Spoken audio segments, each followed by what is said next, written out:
Just moments after the House rejected a bill that would have ended the partial government shutdown, President Trump says that he is signing an executive order to pay TSA workers. The funds will come from the tax cut bill that he signed into law last year. And it comes as TSA workers missed another paycheck today. Some TSA workers are struggling to put food on the table, and the community is stepping in once again to help.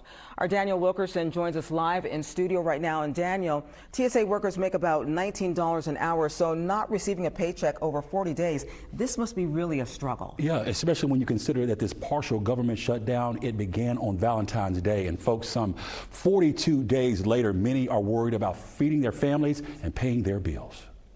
One for the back seat. Trunks pop open. Bags drop in. A moment of relief. One for the back seat. Chicken, fresh vegetables, food many TSA workers in Metro Atlanta say they need right now. All right, bless you.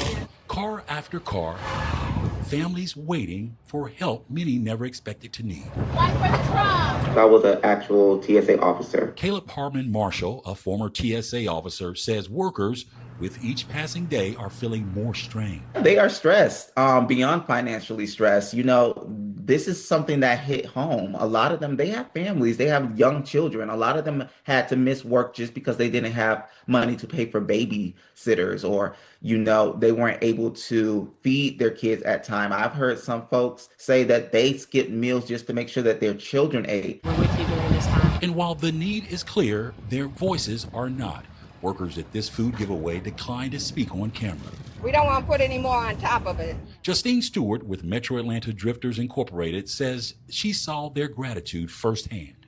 I don't know how they have lasted this long because of the high gas prices.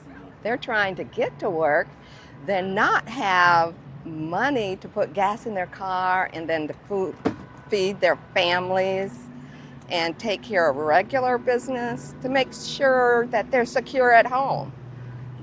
That has to be very scary. The Atlanta Community Food Bank stepping in as the need grows. At any time, a family or an individual finds themselves in a moment of crisis, and some of those crises can be medical emergencies, they could be an unexpected car repair, or they could be a government shutdown, right? And the TSA families and individuals are in a moment of crisis right now, and so we come alongside them, provide emergency food assistance, make sure they've got something to put on the table. Harmon Marshall says the damage may already be done. But I think this go round is they're tired, and I think they're thinking about other career paths, especially if they just started with TSA. I think they're just fed up with going through this more often than the norm.